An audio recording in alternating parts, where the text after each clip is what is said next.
सहना भवतु सहनौ पुनक्तु सह वीर्यं करवावहै तेजस्विनावधीतमस्तु मा विद्विषावहै। ॐ शान्ति शान्ति शान्तिः। श्रुतिस्मृतिपुराणानाम् नमामि भगवत्पादं शङ्करं लोकशङ्करं शङ्करं शङ्कराचार्यं केशवं बादरायणम्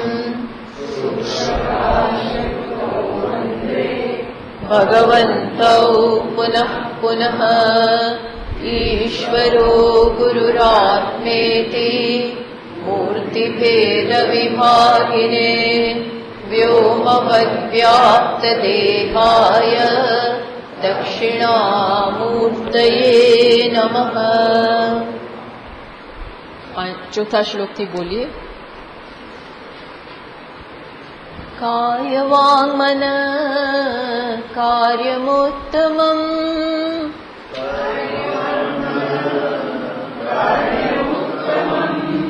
पूजनं जपश्चिन्तनं क्रमात्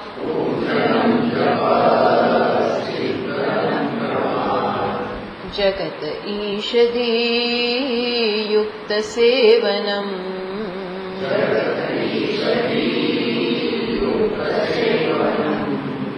अष्टमूर्तिभृद्देवपूजनम्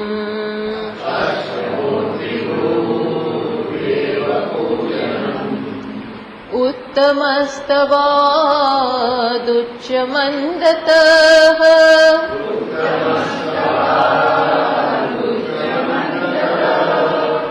चित्तजं जप ध्यानमुत्तमम्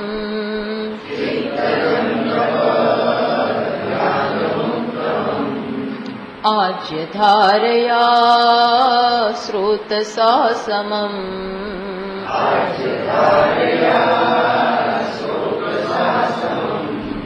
सरलचिन्तनं विरलतः परम्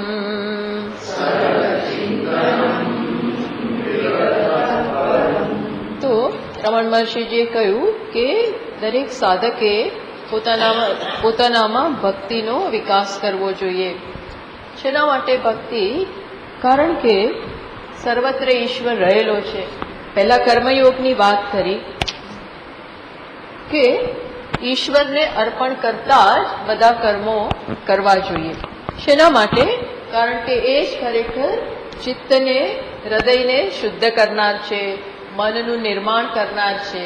અને એકવાર મન તૈયાર થઈ જાય ત્યારે જ પછી એ જ્ઞાન માટે તૈયાર બને છે.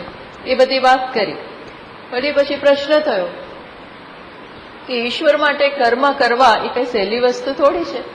જગતમાં ઈશ્વરને જોઈને, જગતમાં જુદા જુદા મનુષ્યો હોય, જુદા જુદા સંજોગો ઉપસ્થિત થાય, તો એ વખતે આપણે કેવી રીતે ઈશ્વર દ્રષ્ટિ કરી શકીએ? લોકોના વ્યવહાર જુદા હોય, સ્વભાવ જુદા હોય. તમે સારી રીતે કરો પણ તમારી સામે વર્તન બરોબર ન થાય તો સ્વાભાવિક છે કે પ્રત્યાઘાત જન્મે. તો કર્મયોગની ભાવના બધું જ ઈશ્વર છે, ઈશ્વરને અર્પણ કરવાની ભાવના એ રહેવી તે સહેલી નથી. એટલે રમણ મહર્ષિજીએ કહ્યું કે કર્મયોગી એ ભક્ત છે. કર્મયોગી એ ખરેખર કોણ છે? ભક્ત છે. ભક્ત અને કર્મયોગી અલગ નથી. કર્મયોગીમાં ભક્ત તો હોવો જ જોઈએ. કારણ કે એને બધી જ વસ્તુ, સમગ્ર એનું જીવન, એ જે કંઈ કરે છે ઈશ્વર માટે કરે છે એવી એની નવી સમજ છે. આત્મા પૂર્ણ છે, આત્માને કંઈ જોઈતું નથી. એટલે હવે જે કંઈ કરે છે એ ઈશ્વર માટે કરે છે. જે કંઈ મળે છે એ ઈશ્વરના પ્રસાદ રૂપે લે છે. ટૂંકમાં હવે એના જીવનમાં ઈશ્વર વ્યાપી જાય એ માટે શું જોઈએ કે થોડી ભક્તિ જોઈએ. તો એમના માટે રમણ મહર્ષિજીએ કહ્યું કે ના, પોતાનામાંથી એક ભક્તનું આવાહન કરવું જોઈએ. અને એ કેવી રીતે થાય? તો કે પર્સનલ લેવલે આપણે શું કરવું જોઈએ? ઈશ્વર સાથે, ઈષ્ટ દેવતા સાથે એક સંબંધ કેળવવો જોઈએ. વ્યક્તિગત સ્તરે જગતમાં જઈને પછી જરા અઘરું પડશે.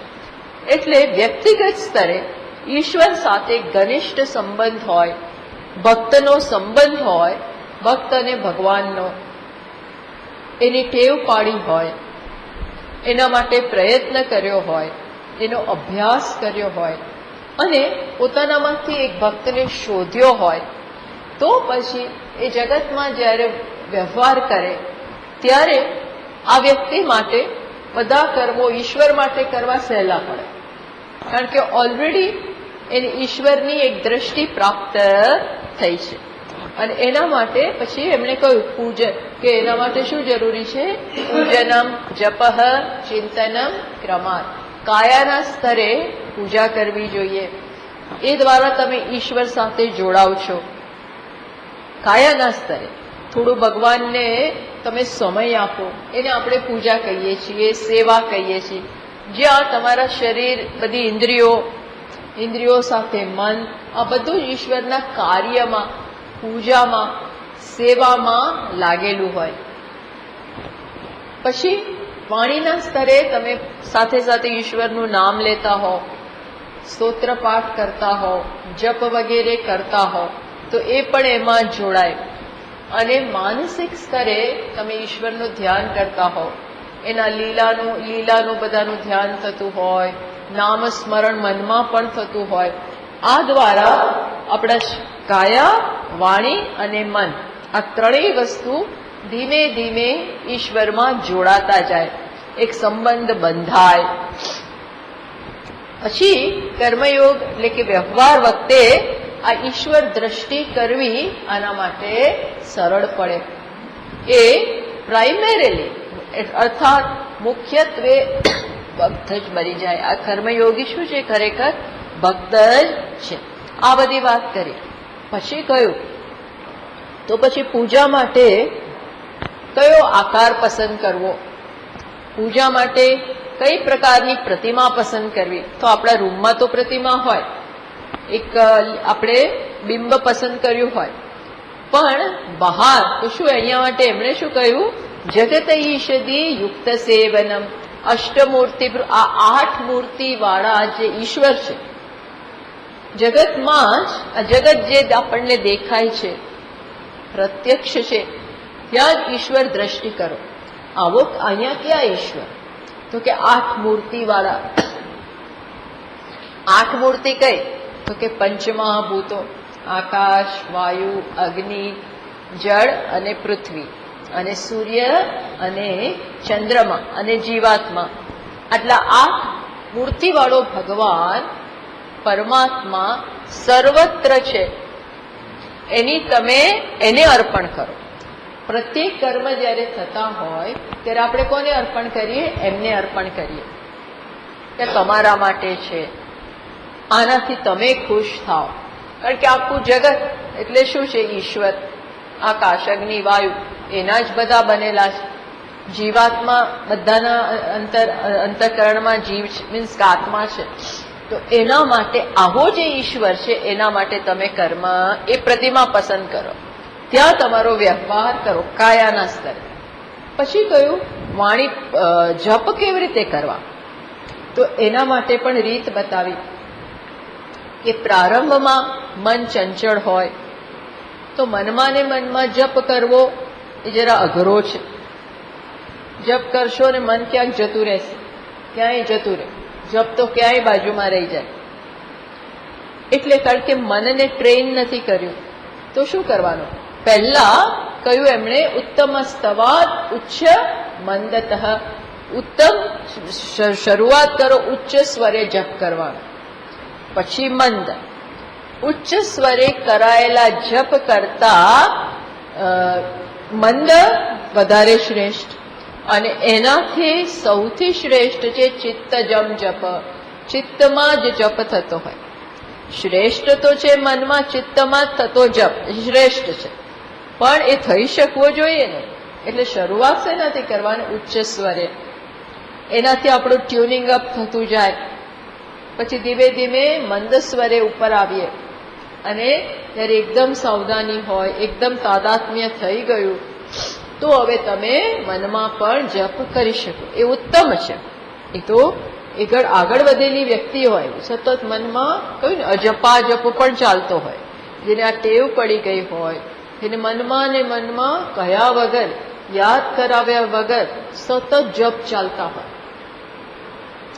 એની જાતે એટલા સંસ્કાર પડ્યા હોય કે એની જાતે જપ થયા જ કરે, તો એ શ્રેષ્ઠ છે.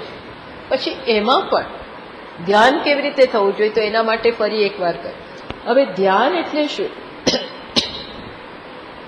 જપ તમે કદાચ ન કરતા હો તો ઈશ્વરનું ચિંતન થતું હોય. હજી આ માણસને હજી આ અત્યારે જે કહેવામાં આવે છે એ હજી જ્ઞાની નથી બન્યા, હજી તો શરૂઆત છે. એટલે આ વ્યક્તિ ભક્તના સ્તરે છે.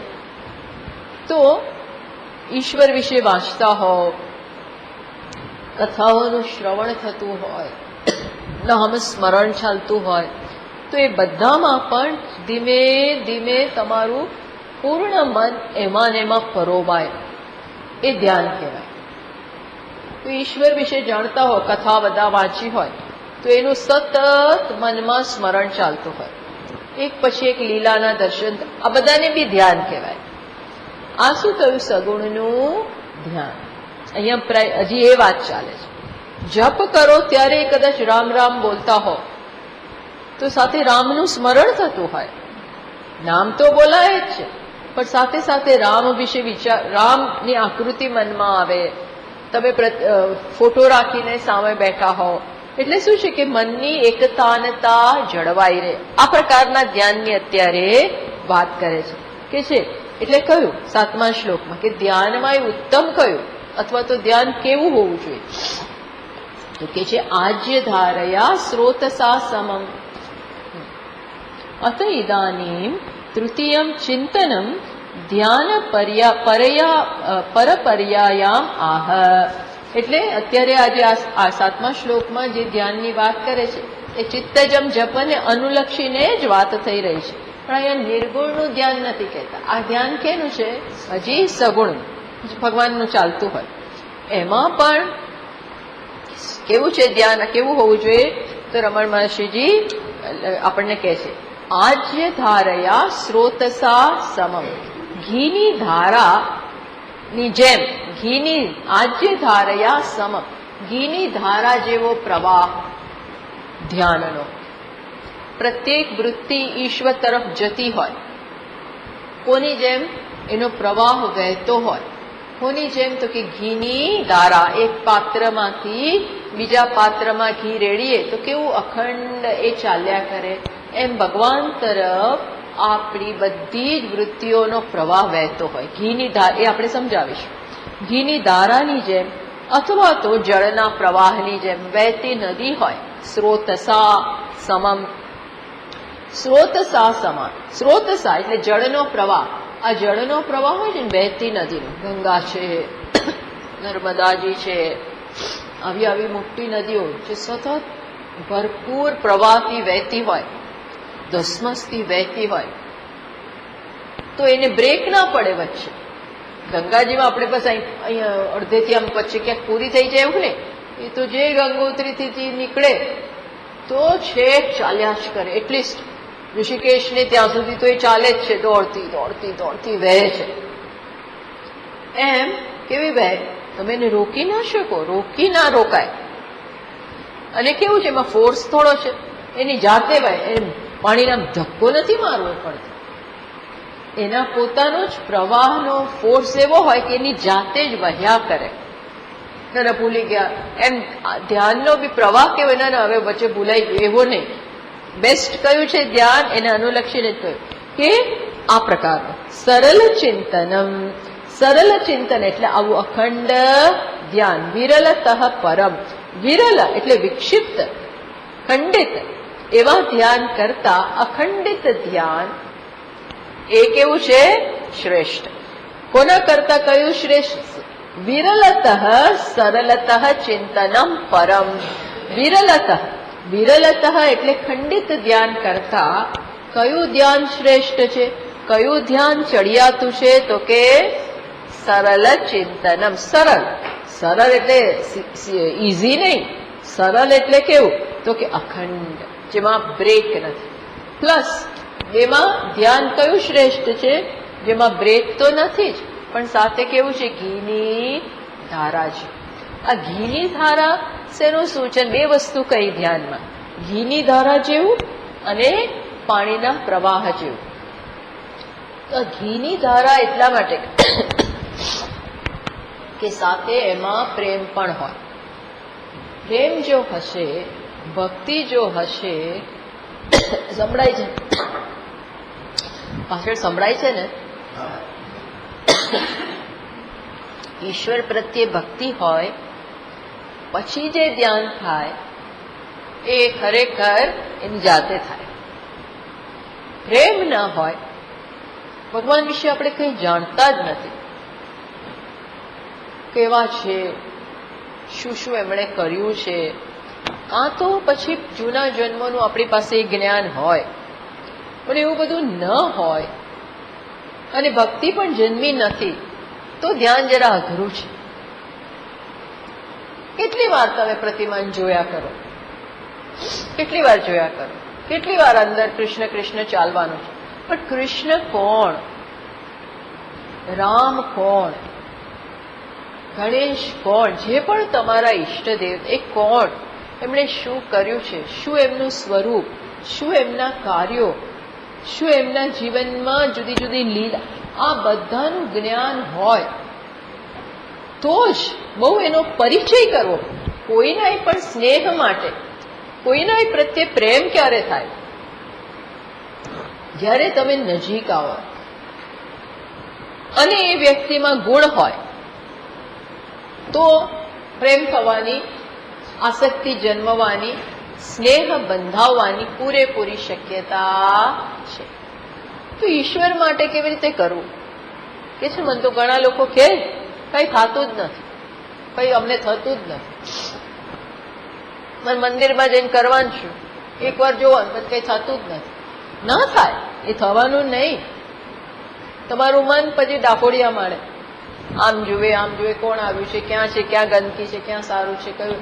પછી આડી અવળી વસ્તુ ઇવન મંદિરમાં જઈને પણ આપણું ધ્યાન રોકી લે. ટૂંકમાં એ ધ્યાન, એ ઈશ્વરનું ધ્યાન સહેલું નથી. એ ત્યારે જ સહેલું અને અખંડ પ્રવાહ એનો વહે. ક્યારે વહે? સજાતીય વૃત્તિ પ્રવાહ. સજાતીય વૃત્તિ એક પ્રકારની એટલે ઈશ્વર વિશે સતત વહેતી હોય. એ ક્યારે? તમે ઘણો અભ્યાસ કરો, ખૂબ એના નજીક જાઓ. અને છે ને તે કથા શ્રવણ દ્વારા, કથાના વાંચન દ્વારા એક પરિચય કરવો પડે. એટલે મધુસૂદનજી મહારાજ કહે છે, શું કહે છે? મહાત્મ્ય જ્ઞાન પૂર્વસ્તુ, મહાત્મ્ય જ્ઞાન પૂર્વસ્તુ સુદૃઢ સર્વતોધિક સ્નેહ ભક્તિ ઇતિ ખ્યાત. એવું કે છે કે મહાત્મ્ય જ્ઞાન, ઈશ્વરનું શું જ્ઞાન હોવું જોઈએ? મહાત્મ્ય. એમનું શું મહાત્મ્ય છે? મહિમા શું છે? મહિમાનું જ્ઞાન હોય કે ભાઈ શિવજી એટલે તો કોણ? સમાજ માટે થઈને, લોકોને બચાવવા માટે થઈને ઝેર પી ગયા, પોતાની પરવા જ નથી. આવું તમે બધું વાંચો તો પ્રેમ જન્મે. હંમેશા શ્રેષ્ઠ ગુણ, શ્રેષ્ઠ ચારિત્ર્ય, શ્રેષ્ઠ વ્યક્તિત્વ અને રૂપ માધુર્ય બીજોડે હોય તો શું થાય? મન એ બાજુ ઝૂકવાનું, મસ્તક પણ નમી પડવાનું, એ થવાનું જ. તો ઈશ્વરમાં તો આ બધું જ છે, પણ આપણને ખબર હોવી જોઈએ, આપણને ખબર હોવી જોઈએ. તો એને શું કહેવાય? મહાત્મ્ય જ્ઞાન. ભગવાન કૃષ્ણ એટલે કોણ? વિષ્ણુ એટલે કોણ? નારાયણ એટલે કોણ? એટલા માટે તો ભાગવત છે. ભાગવતનો એકમાત્ર કાર્ય આ છે. શું કાર્ય છે? ભક્તિ જન્માવવી. અને એ ભક્તિ ક્યારે જન્મે? ઈશ્વર વિશે જાણો. એટલે એના 10 અવતાર વિશે બધી ટૂંકમાં બધી જ વાત આપણને કરે માંડીને. અને તો જ હૃદય પીગળે, તો જ હૃદયમાં સ્નિગ્ધતા આવે. પછી કેવું ના પડે કે તો ધ્યાન કરો, એની જાતે ધ્યાન થાય. જેમ ગોપીને કેવું પડે ભગવાનનું ધ્યાન કરો, ગોપીને કેવું જ ના પડે કે ધ્યાન કરો. ઓન ધ કોન્ટ્રરી એમ તો કેવું શું, એ તો બિચારી શું પહેરવીમાં પડેલી કે આ ભગવાન નીકળે કેવી રીતે મારા મનમાંથી? આ નંદનો છોરો મગજમાંથી નીકળે કેમ? તો હું મારા કામ કરું. મારા તો દૈનિક કાર્યો બી નથી થઈ શકતા, કારણ કે સતત મારું મન ક્યાં રોકાઈ જાય છે? આનામાં. Excuse me. એનો પ્રશ્ન જુદો છે. ત્યારે આપણો પ્રશ્ન કેવો હોય? ભગવાનમાં ધ્યાન એકત્રિત કેવી રીતે કરવું? રહેતું જ નથી. તો પછી જે પ્રેમ જન્મે કે સુદ્રઢ. સુદ્રઢ એ કોઈ નાની મોટી ઘટનાથી, સંજોગોથી, પ્રતિકૂળતાથી હલી નથી જવાનો, જતો નથી રહેવાનો. સુદ્રઢ. અને પાછો કેવો પ્રેમ? આ પછી ઈશ્વર પ્રત્યે કેવો પ્રેમ જન્મે? ભાઈ તમે ગમો ને તમે ગમો ને આ ગમે ને પેલું બધું સરખું મને ગમે, તો કે ના. કેવો પછી પ્રેમ જન્મે? સર્વતોધિક. બધાથી વધારે. પછી એ પ્રેમમાં કોઈ વહેંચણી જ નથી. એ ક્યાં સૌથી વધારે જાય? ઈશ્વર પ્રત્યે. ત્યારે ભક્તિ કહેવાય. ત્યારે શું કહેવાય? એ ભક્તિ. મન તો ભગવાને ગમે ને જગતે ગમે. જગતમાં ભગવાનની દ્રષ્ટિ નથી, જગતના નામ રૂપને મને પસંદ છે, તો એ હજી ભક્તિ નથી. ભક્તિ ક્યારે કહેવાય? જ્યારે એકમાત્ર ઈશ્વર માટે પ્રેમ છે, બીજા કશા માટે પ્રેમ નથી. એટલે બીજે બધે તિરસ્કાર છે એવું નહીં, પણ વૈરાગ્ય. બધું જે છે બરોબર છે. મારે કઈ એની સાથે કોઈ વિરોધ બી નથી, એને પકડવાઈ જવું નથી, એને છોડવાઈ જવું નથી. મીન્સ મારું તન મન ધન ઈશ્વરને સોંપાયેલું છે. આને ભક્તિ. અને આવું જ્યારે હોય ત્યારે મનને કેવું પડે? ભાઈ તું એ વિચાર કર. ત્યારે તૈલ ધારાવત. અને અહીંયા એટલા માટે કહ્યું મહર્ષિજીએ શબ્દ આજ્ય ધારયા.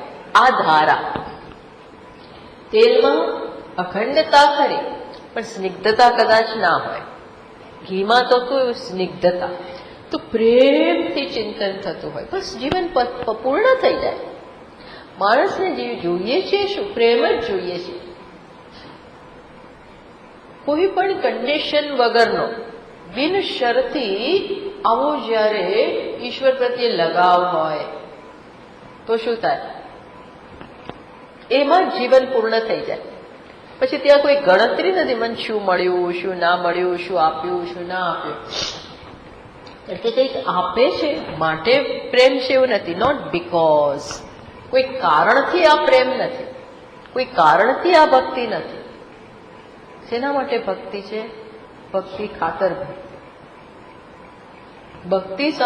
ભક્તિને વશ છે, ભક્તિને પરવશ થઈ ગયા છે. મીરાબાઈને કોઈ કારણથી પ્રેમ નથી. બાકી તો જોવા જઈએ તો કેટલા જીવનમાં ખરાબ સંજોગો આવે, એવામાં તો આપણો બધો પ્રેમ જતો રહે. તું આવું કરે, આટલું તને તમારા માટે મારી ભક્તિને તમે આવું કર્યું, બધેથી મને કાઢી મૂકવામાં આવી. મીન્સ તો બી નહીં. દિવસે દિવસે દિવસે એની ભક્તિ પ્રગાઢ થતી ગઈ, મેચ્યોર થતી ગઈ. ક્યાં સુધીની મેચ્યોરિટી? કે ઈશ્વર સાથે એકતા. પેલા મન એટલું એક તાદાત્મ્ય. એ આને અહીંયા ધ્યાન કહે છે સતત. પણ એના માટે રામના કોઈ ભક્ત હોય તો રામનું બધું ચરિત્ર ખબર હોય. રામે કેવા સંજોગોમાં કેવું વર્તન કર્યું, તો એનું મન એમાં મુગ્ધ થઈ જાય. પછી જે ધ્યાન થાય એને શું કે આજ્ય ધાર્યા. પ્લસ ખંડિત નથી, સતત વયા જ કરે છે, વયા જ કરે. એટલે પાણીનું દ્રષ્ટાંત કઈ વસ્તુનું સૂચન કરે છે? અખંડતા, એફર્ટલેસનેસ, કોઈ પણ પ્રયત્ન વગર ચાલે છે. અને ઘીની ધારા શેનું સૂચન કરે છે? પ્રેમનું સૂચન કરે. સ્નિગ્ધતા, એનું મન જ એનું રહ્યું નથી, મન જ અપાઈ ગયું છે. કેટલું સુંદર! મન વિક્ષેપ તો નથી જ કરતું, મન એની પાસે રહ્યું જ નથી. ભગવાન માગે છે તો આવી જ વસ્તુ. શું માગે છે? મય્યેવ મન આધત્સ્વ મયી બુદ્ધિ નિવેશય. ભગવાન ચોખ્ખું કે તારું મન મને આપી દે. મત ચિત્ત સતતમ ભવ, મત ચિત્ત સતતમ ભવ. તારું ચિત્ત હંમેશા મારામાં હોય એવો બન.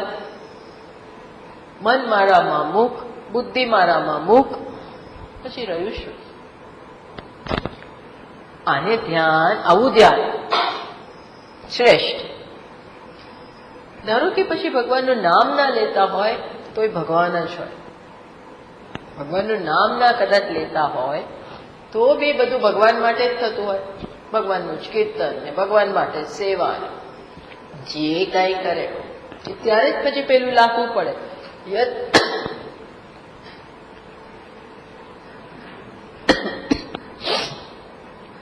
યદ કરોશી યદશ્નાસી, જે તું કઈ કરે, જે કઈ ખાય, જે કઈ પીવે, જે કરે બધું મને આપી દે. ભગવાનની માંગણી તો બહુ સરળ છે. જે કઈ કરે, જે કઈ વિચારે, જે કઈ ધ્યેય હોય એ બધું હું તારા જીવનનું એકમાત્ર કેન્દ્ર, એકમાત્ર કેન્દ્ર. આવું હોય તો ધ્યાન જ થયું. એટલે કે છે કે આવી પ્રકારનું આવું કે અને આમાં જયારે પ્રયત્ન આ કેવી રીતે કરવાનું એના માટે પતંજલિ મહારાજ શું કહે છે? સત્કાર દીર્ઘકાલ નૈરંતર્યેણ ધ્યેય વિષય પ્રત્યયાવૃત્તિ અવગમ્યતે. એ આવી રીતે વાત કરે છે પાતંજલિ યોગમાં. પતંજલિ મહારાજ ધ્યાનની આવી વ્યાખ્યા, સત્કાર આદર સહિત. એવું નહીં કે ક્યાં પાછું મીન્સ કે બેસવાનું છે એટલે બેસે, ધ્યાન કરવાનું છે એટલે કરીએ, એવું નહીં. સત્કાર આનંદથી, પ્રેમથી, અને કેટલી વાર દીર્ઘકાલ, કેટલી વાર દીર્ઘકાલ. દીર્ઘકાલ થવું જોઈએ એટલે આ તો ટેવ પાડવી પડે. દરરોજે આપણે કરતા ટેવ. અને સતત શરૂઆતમાં કદાચ ના ગમે પણ જેમ જેમ પરિચય કે થોડા ઊંડા ઉતરવાનું. આમાં ઊંડા ઉતરવું પડે. આ ઉપર છબછબિયા કરીએ તો આ ના થાય, થોડા ઊંડા ઉતરવું પડે. એટલે બધું જ આપણને થોડું એના જીવન વિશે ખબર હોય, એમણે શું શું કર્યું છે એ ખબર હોય, થોડા સ્તોત્ર આવડતા હોય, થોડું નામ સ્મરણ આવડતું હોય, થોડું કંઈક ભક્તિ આપણી કેમ વ્યક્તિ એક્સપ્રેસ કરવી, આ બધું થોડું કરવાની જરૂર છે તો થાય, નહીતર ના થાય. એટલે દીર્ઘકાલ અને નૈરંતર્ય સતત આ ચાલતું હોય, જીવન સમર્પિત થઈ જાય. ધ્યેય વિષય, જે ધ્યેય વિષય છે ત્યાં જ બધી વૃત્તિઓ વહે. બસ આવી પ્રકારનું ધ્યાન. એવું બીજું વેદનું બી વાક્ય છે, દેવો ભૂતવા દેવાન અપ્યેતિ ઇતિ શાસ્ત્રાત. શું કે છે? દેવ બનીને દેવની પૂજા કરો. એટલે દેવ બનીને એટલે તમે બધા જેવા ગુણ, બધા જેવા વિચારો, ટૂંકમાં ધ્યેય વિષય અથવા ઈષ્ટ દેવતાની સાથે એટલું ઘનિષ્ઠ તાદાત્મ્ય થઈ જાય ત્યારે દેવ બનીને દેવની પૂજા થાય ને.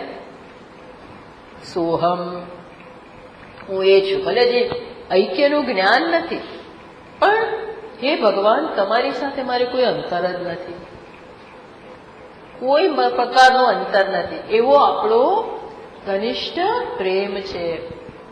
ભક્ત ઈશ્વરને પૂરેપૂરો સમર્પિત છે, પૂરેપૂરો સમર્પિત. તું જે કરે બધું બરોબર.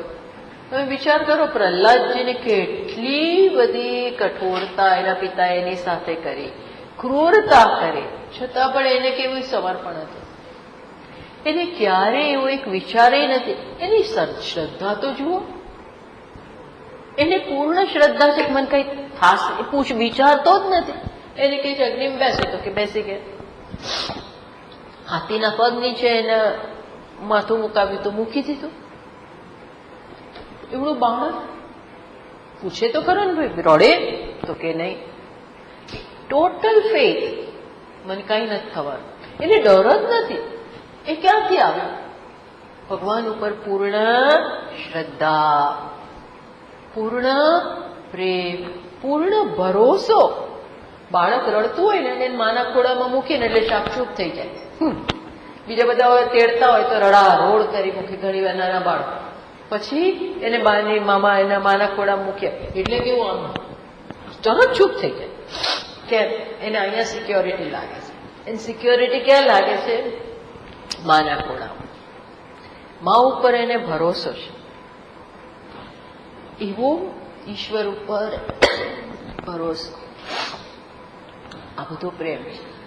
આ તો બહુ ત્યાગ આપે છે. દેવો ભૂતમાં દેવાન અપ્યેતી, આવી પ્રકારનું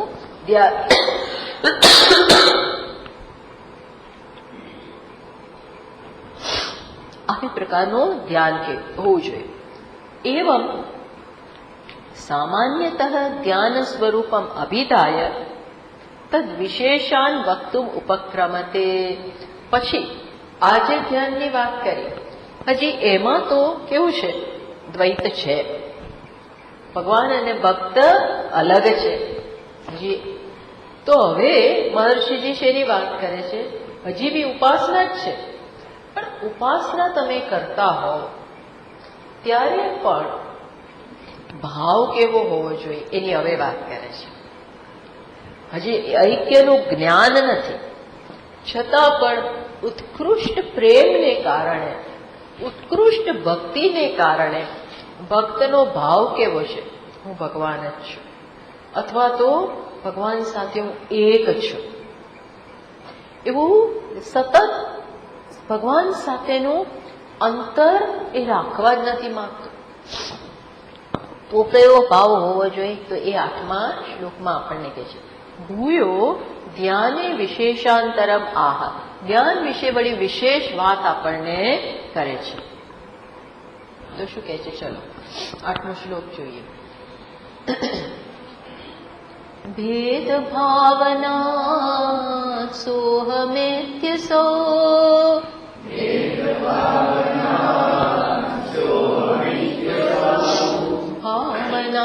ભાવનાભિદા પાવની મતા. શું કે છે? જોયું મહર્ષિજી શું કહે છે? કે ભેદ ભાવના સહ સોહમ સહ અહમ ઇતિ અસો અભિદા ભાવના પાવની મતા. મતા માનવામાં આવે છે. શું માનવામાં આવે છે? કે ભેદ ભાવના, ભેદ ભાવના પંચમી વિભક્તિ છે એટલે કમ્પેરિઝન કરે છે કે ભેદની ભાવના કરતા, ભેદની ભાવના કરતા અભિદા ભાવના, અભેદની ભાવના. અભેદની ભાવના એટલે શું? તો કે સોહમ ઇતિ અસો અભિદા સહ અહમ, એ હું છું, એ હું છું, ભગવાન હું છું. સહ અહમ. હજી મેં કહ્યું ને, એને પૂર્ણ ઐક્યનું કદાચ જ્ઞાન, કારણ કે હજી જ્ઞાનની વાત તો હજી કરીએ નથી, એટલે પૂર્ણ કદાચ એવું જ્ઞાન નથી, પણ નજીકતા બહુ છે. પ્લસ આપણું બેસ્ટ, ઉત્કૃષ્ટમાં ઉત્કૃષ્ટ ભક્તિનું આ સ્તર છે. ઉત્કૃષ્ટમાં ઉત્કૃષ્ટ ભક્તિનું સ્તર છે, જ્યાં આના વિશે ઉપનિષદમાં શું કે છે? અહંગ્ર ઉપાસના. અહંગ્ર ઉપાસના એટલે ઈષ્ટ દેવતા સાથે કે ધ્યાનના વિષય સાથે ઐક્ય કરવું, એ જ હું છું. મેં કહ્યું હજી તત્વના ઐક્યનું જ્ઞાન નથી, છતાં પણ પૂર્ણ ઐક્ય સાધવાનો પ્રયત્ન કરે છે કે એ વિષય મારાથી અલગ જ નથી. જેમ ગોપીઓ કૃષ્ણ બનીને કેટલી લીલા કરે.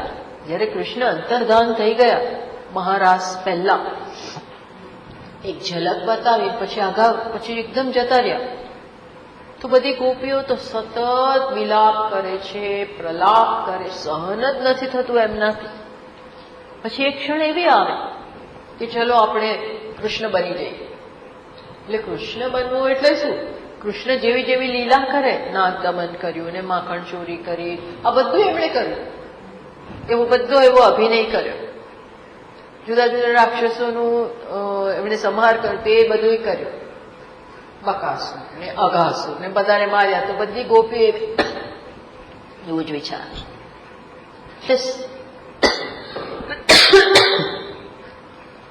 પોતાનું અસ્તિત્વ સમૂળતું એમાં મૂકી દેવું, અસ્તિત્વનો પૂરેપૂરો એમાં ત્યાગ, એવી ભાવના. જરા જેટલું પણ અહંકાર વચ્ચે ન. આ જ્ઞાન કરતા જુદું છે. મેં કહ્યું ને, ઉત્કૃષ્ટ ભક્તિ છે. અત્યંત ઘનિષ્ઠ તાદાત્મ્ય એ અનુભવે છે. ઈષ્ટ દેવતા સાથે ઐક્ય. હું જે છું, હું એ છું એટલે શું? હું ના રહું, એ જ રે. કહે ને કોણ, કબીરજીની જ કદાચ લાઈન છે આ, પ્રેમ ગલી અતિ સાંકડી, તામે દોન સમાય. પછી શું? હા, આધા અક્ષર પ્રેમ કા ને બધું છે ને. હા, જબ મેં થા તબ તું નહીં થા. એટલે મેં ને કાઢે. આજે પૂર્ણ જ્ઞાન નથી, પણ અહંકાર ને એકદમ ડિમિનિશ, એને ઓછો કરતા જાય, ઓછો કરતા જાય, ઓછો કરતા જાય, ઓછો. બસ તું વ્યાપી જા, સર્વત્ર તું વ્યાપી જા. એ અહીંયા કે છે, ભેદ ભાવનાથી નહીં. કદાચ જ્ઞાનની પણ વાત કરે છે, પણ હજી તો ત્યાં પહોંચ્યો નથી. હજી તો ધ્યાનનું ચાલે, ભક્તિનું પ્રકરણ જ ચાલી રહ્યું છે. પછી કારણ કે યોગની વાત આવશે. આમાં રમણ મહર્ષિએ કઈ સ્ટાઇલ કરી છે કે પહેલા બધા સાધનની વાત કરે છે. પહેલા કર્મની મર્યાદા બતાવી, પછી કર્મનો ઉપયોગ બતાવ્યો, પછી શું કર્યું? ભક્તિની વાત ચાલી. પછી હવે આના પછી યોગની વાત આવશે, પછી જ્ઞાનની ઉપર ચડે છે. That is any style. A style છે આ સ્તોત્રમાં. અને શાસ્ત્રને સુસંગત છે. શાસ્ત્રમાં સાધન તરીકે આ જ બધી વસ્તુ કહેવામાં આવે છે. પહેલા કર્મયોગ ને ભક્તિ ને યોગ, આ બધા દ્વારા મનને તૈયાર કરો. મન તૈયાર થઈ જાય પછી એ મનને કહો Soham Tatvamasi. That is the last thing. પણ ત્યાં એ ગ્રહણ કરવા અને એમાં જ સમાઈ જવા મન તૈયાર થયું હોવું જોઈએ. એ જ સ્ટાઇલ અહીંયા ફોલો કરે છે. એટલે આપણે કહી શકીએ અહીંયા કે હજી આ વ્યક્તિને સંપૂર્ણ ઐક્યનું તાત્વિક દ્રષ્ટિએ જ્ઞાન નથી, પણ બહુ ક્લોઝ છે. એના મનમાં હવે અહંકાર બહુ ઓછો રહ્યો છે. જે થોડો અહંકાર છે એ પણ ઈશ્વરને સમર્પિત કરી દીધો છે. સમગ્ર વ્યક્તિત્વમાં ઈશ્વર મારું શું છે? તેરા તુજકો અર્પણ, ક્યાં લાગે મેરા, મેં કા તબ તું નહીં, એટલે મેં જ નહીં રાવા દેવાનું, એવો ભાવ. ભેદભાવના સોહમિતિ અસો, એટલે કે છે ભેદભાવના કરતા અભિદા ભાવના બહુ શ્રેષ્ઠ છે. અભિદા ભાવના.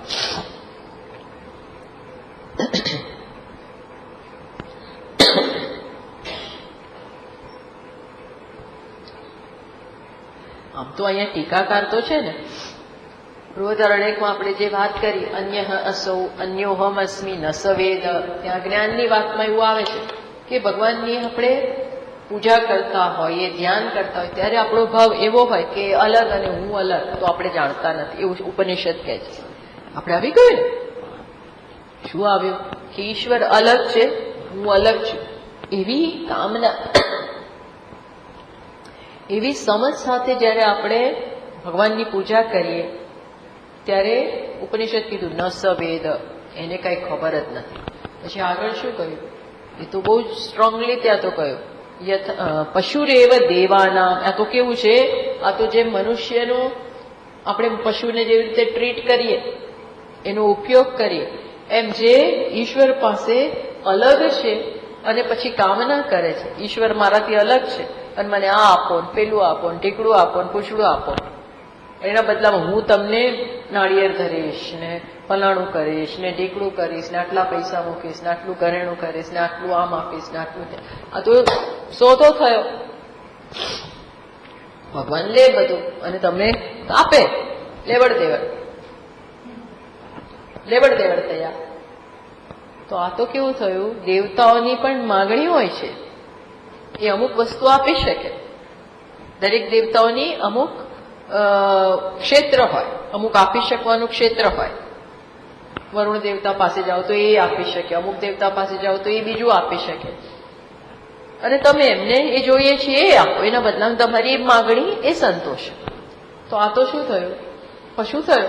જેમ આપણે પશુ પાસે કામ કરાવીએ અને એને થોડું આપીએ, ખવડાવીએ પીવડાવીએ, અને આપણે ખેતી કરાવીએ, આ કરાવીએ, દૂધ દોવીએ. હવે આવું એક પશુ ખોવાઈ જાય તો શું થાય, આપણને બહુ દુઃખ થાય. કેમ? કારણ કે મારો ક્લાયન્ટ જતો રહ્યો, મારું કામ કરનારો જતો રહ્યો. પણ નોકરો જાય છે તોય આપણને ગમતું નથી, નોકરો જતા રહે છે તોય આપણને ઊંચા નીચા થઈ જાય. કેમ? કે હવે કરશે કોણ? તો જેનો આવો જ્ઞાન થાય, હું એક છું ઈશ્વર સાથે, હવે મારે કઈ જોઈતું નથી, એટલે હવે એની માંગણી નથી થવાની, માંગણી હવે કરવાનો જ નથી. એટલે દેવતાને આપવાવાળા જતા રહ્યા, એટલે દેવતાઓને ગમે નહીં. એવી વાત આવી ક્યાં આપણે બૃહદારણ્યક ઉપનિષદમાં, કે આ તો પશુ છે દેવતાઓનો. ત્યાં નિંદા શેની કરી? આ દ્વારા ભેદભાવની નિંદા કરે. હજી મેં કહ્યું એમ પ્રમાણે આ સ્તરે આ સાધક કદાચ નથી પહોંચ્યો, છતાં પણ ભેદભાવના રાખ્યા વગર કરતા અભિધા ભાવનાથી ભગવાનની પૂજા કરવી, ધ્યાન કરવું, તો એ કેવી છે? પાવનીમતા. મહર્ષિજી શું કહે છે? એ બહુ પવિત્ર કરનાર છે, એ સાચા રસ્તા ઉપર છે. ભેદ જાળવી રાખવો, એના બદલે અભેદનું સ્મરણ કરવું, ઐક્યની જ પ્રધાનતા રાખવી, એને જ ઇમ્પોર્ટન્સ આપવું, એ શું છે? પવિત્ર કરનાર. કેમ? કારણ કે એ સત્ય છે, સત્યના માર્ગે છે. વાસ્તવમાં તો પારમાર્થિક સત્ય અભેદ જ છે. એટલે ઈશ્વર સાથે ભેદ નહીં રાખવો. કઈ રીતે? તું જ બધું કરવું, મારે કઈ જોઈતું જ નથી. આપણી માંગણીઓ પણ શું બતાવે છે? આપણું વ્યક્તિત્વ, આપણો અહંકાર. હે ને? વિચારજો, માગણી આપણી જુદી જુદી, આ આપો, પેલું આપો, પેલું આપો, પેલું આપો, પેલું આપો. દેટ મીન્સ મારી અંગત લાઈફ છે. ધારો કે પતિ પત્ની હોય અને પેલી કે આટલા મારા પૈસા ને આટલો મારો એકાઉન્ટ ને મારું આ ને મારું બધું આપી દો, તો આ કઈ જાતનો સંબંધ? એ પ્રેક્ટિકલ લાઈફમાં જે કરવું એ કરો, એ વસ્તુ અલગ છે.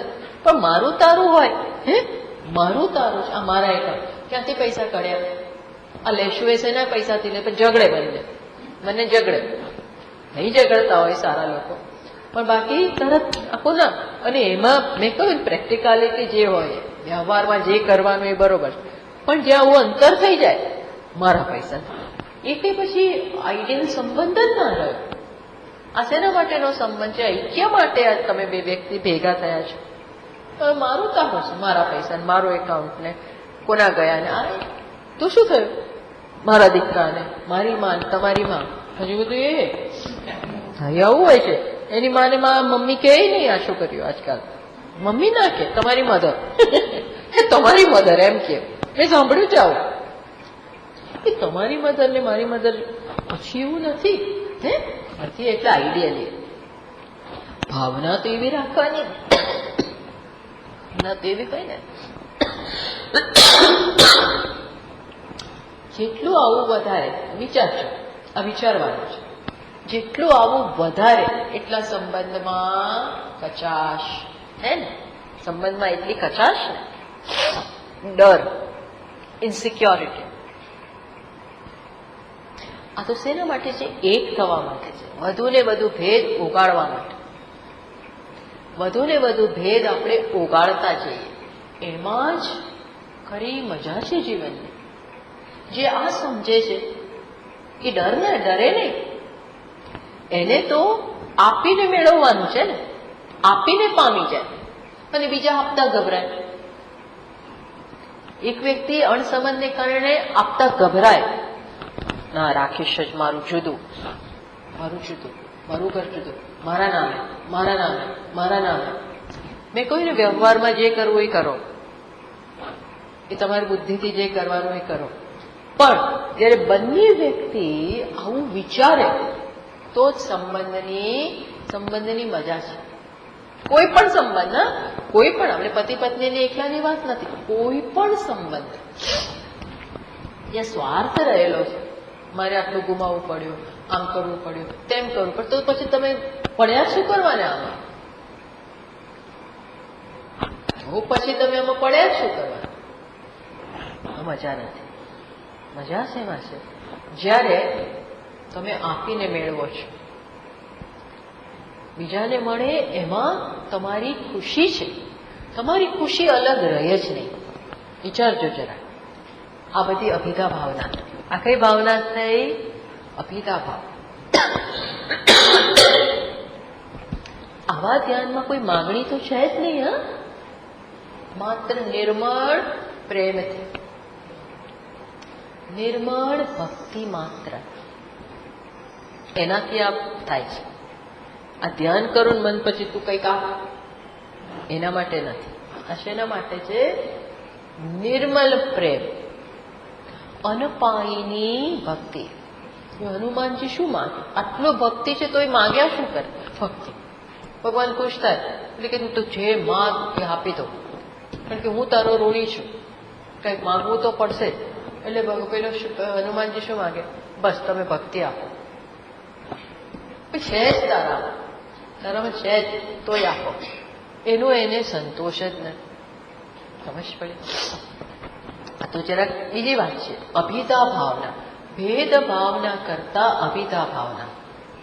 ઈશ્વર સાથે હું એક છું, આ ભાવના હોય તો આપો. At least V start this way. આ રીતે આપણે શરૂ કરીએ. ભગવાનનું નામ લઈએ તો શ્રી કૃષ્ણ શરણમ મમ, એ જ મારું એકમાત્ર આધાર, એકમાત્ર શરણ, એકમાત્ર ધ્યેય, એકમાત્ર મારું જીવન. ધીમે ધીમે બધા સંબંધો આપણે કરવાનું એ બધું કરીએ, પણ છૂટતા જાય. ખરેખર નથી છોડવાના, પણ ઈશ્વરની આમ નજીક આવે. મહર્ષિજી કહે છે આવી ભાવનાથી, અભિધા ભાવના, ભેદ ભાવના કરતા સોહમ, તે હું છું. એટલે હું જતો રહ્યો, તે આવી ગયા. સહ અહમ. એ સહને ક્યાં મૂક્યા? સહ એટલે તે, એને ક્યાં મૂકી દીધા? અહમ. સહને અહમના સ્થાને મૂકી દીધા. હંમેશા જુઓ, પ્રેમની વાતમાં અભેદને જ પ્રાધાન્ય છે.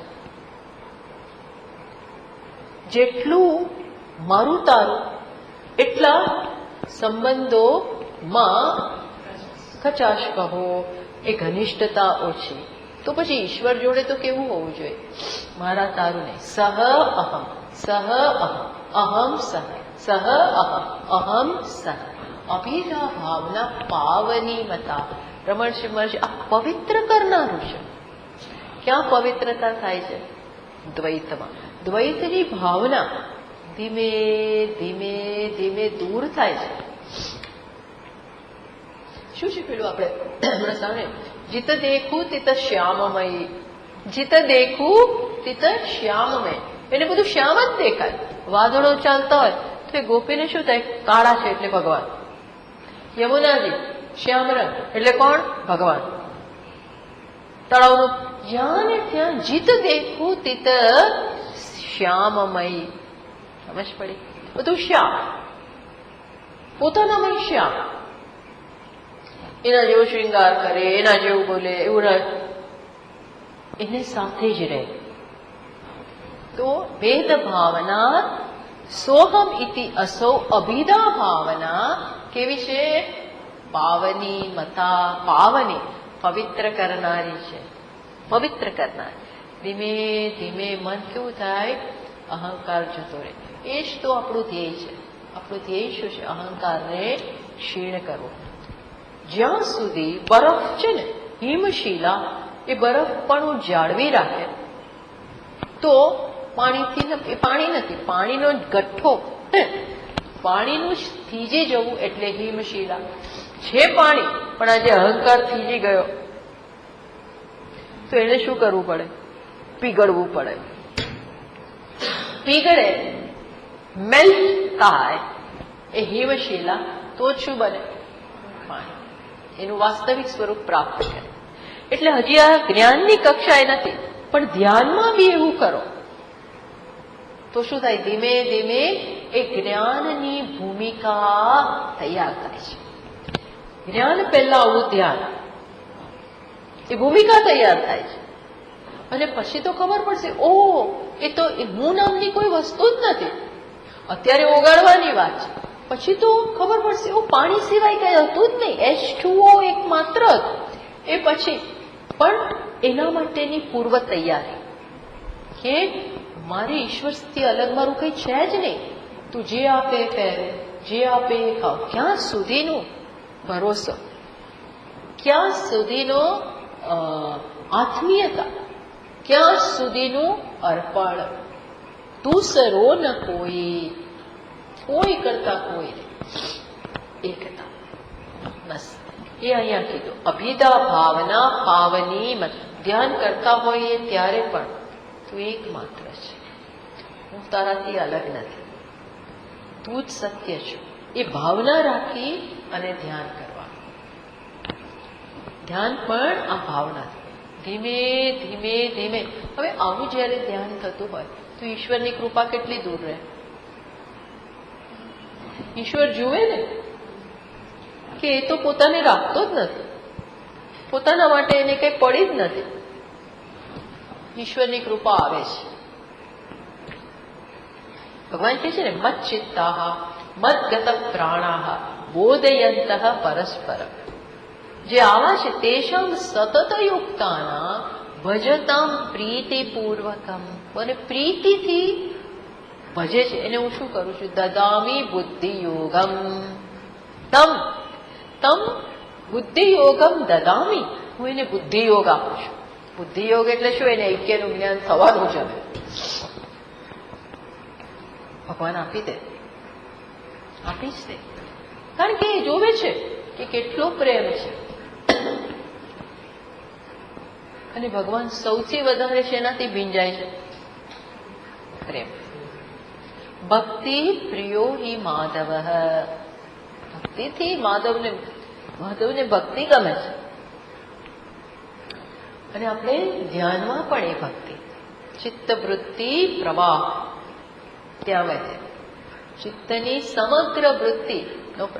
અને ચિત્ત એટલે શું? આપણું સમગ્ર વ્યક્તિત્વ એ તરફ જ. એ ભાવના કેવી છે? અભિધા ભાવના. અને એ પવિત્ર કરનારી છે. પછીનો મંત્ર આવતા વખતે આપણે જોઈએ. પાછીએ ચલો પહેલા. ભાવ શૂન્ય સદભાવ સુસ્થિતિ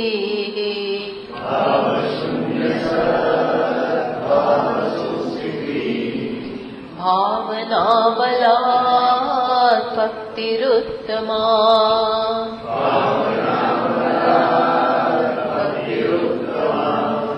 શું છે? ભાવ શૂન્ય સદભાવ સુસ્થિતિ. ભાવ શૂન્ય. ભાવ શૂન્ય એટલે શું? જ્યાં આવે અહંકાર રહ્યો નથી, એકમાત્ર પરમાત્મા છે. દ્વૈત નથી રહ્યો, અંતરમાં કોઈ દ્વૈત નથી, એકમાત્ર પરમાત્મા. એને શું કહ્યું? ભાવ શૂન્ય. ભાવ શૂન્ય, ભેદભાવ જતા રહ્યા અને એકમાં જ સારી પ્રકારે સ્થિતિ થઈ. સદભાવ સુસ્થિતિ. સદભાવ સુસ્થિતિ. સતમાં બહુ સારી રીતે ઉત્તમ સ્થિતિ થઈ છે. હવે એ શું છે? અહીંયા રમણ મહર્ષિજી કહે છે, આ જ ભાવના, અભેદની આ ભાવના સંપૂર્ણ સમર્પણની આ ભાવના, જ્યાં અહંકાર એક થોડોક જ રહ્યો છે, એ ફોર્સ એટલો છે, એ સમર્પણની એ ઉત્કૃષ્ટતા એટલી છે કે શું છે, મહર્ષિજી શું કહે છે, ભાવના બલાક, એની આ ભાવના એટલી ઉત્કૃષ્ટ છે, એનો ફોર્સ એટલો બધો છે કે આ કેવું છે, ઉત્તમ ભક્તિ. આ શું છે, ઉત્તમ ભક્તિ. ભક્તિ ઉત્તમા, આ કેવી ભક્તિ છે, ઉત્તમ ભક્તિ.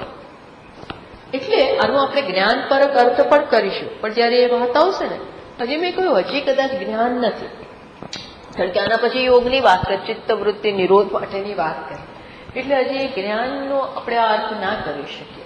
ભક્તિ પરક જ આનો આપણે પણ બહુ અત્યંત નજીકનું તાદાત્મ્ય, બસ એ શ્રેષ્ઠ ભક્તિ. શ્રેષ્ઠ ભક્તિ જે કેવી રીતે આવે છે, ધીમે ધીમે અહંકાર ક્ષીણ થતો જાય, થતો જાય, થતો જાય, તો આપોઆપ જ ભક્તિ ઈશ્વર તરફ ઉત્કૃષ્ટ થતી જાય, થતી જાય, થતી જાય. એ ઉત્તમ ભક્તિ છે. પછી આપણે એવો બી અર્થ આનો કરી શકીએ કે પછી જો આત્મા એકલો રહ્યો, અહંકારનું મિથ્યાત્વ સમજાય, એ વસ્તુ અલગ થઈ જાય. અહંકારનું મિથ્યાત્વ જ્યારે સમજાય અને પછી ખબર પડે કે મારું વાસ્તવિક સ્વરૂપ તો ચૈતન્ય છે, આત્મા છે, અને એમાં જ સીધું મારું ધ્યાન હોય, એમાં જ એને જો સત્ય માનું, એ તો ઉત્કૃષ્ટ ભક્તિ એને બી કહેવાય. સ્વસ્વરૂપાનુસંધાન ભક્તિરેવ ગરીયસી. શંકરાચાર્યજી મહારાજ વિવેક ચૂડામણીમાં ભક્તિને આવી વિલક્ષણ ડેફિનેશન આપે છે. શું? સ્વસ્વરૂપાનુસંધાન, સ્વસ્વરૂપ આત્માના સ્વરૂપનું અનુસંધાન કરવું, ઉત્તમ ગરીયસી ભક્તિ, શ્રેષ્ઠ ભક્તિ. ત્યાં ભક્તિ કોને કહી? અભેદ જ છે, આત્મા જ પરમાત્મા છે, તત્વ છે એવું જ્ઞાન, એ પણ ભક્તિ છે. એવો અર્થ પણ આનો કરી શકાય. પણ અહીંયા તો શું, ઉત્તમ ભક્તિ એટલે શું કે ભેદભાવ છે નહીં. ભલે તો આ એક્સક્યુઝ આવતા વખતે આમાં આગળ વધીએ. ઓમ પૂર્ણમદ પૂર્ણમિદં પૂર્ણાત પૂર્ણમુદચ્યતે પૂર્ણસ્ય પૂર્ણમાદાય પૂર્ણમેવાવશિષ્યતે. ઓમ શાંતિ શાંતિ શાંતિ. શંકરં શંકરાચાર્યં બાદરાયણં સૂત્રભાષ્યકૃતૌ વંદે ભગવन्तौ પુનઃ પુનઃ. ઈશ્વરો ગુરુરાત્મેતિ મૂર્તિભેદવિભાગિને વ્યોમવદ્વ્યાપ્તદેહાય દક્ષિણામૂર્તયે નમઃ. ઓમ શાંતિ શાંતિ શાંતિ. હરિ ઓમ. શ્રી ગુરુભ્યો નમઃ. હરિ ઓમ.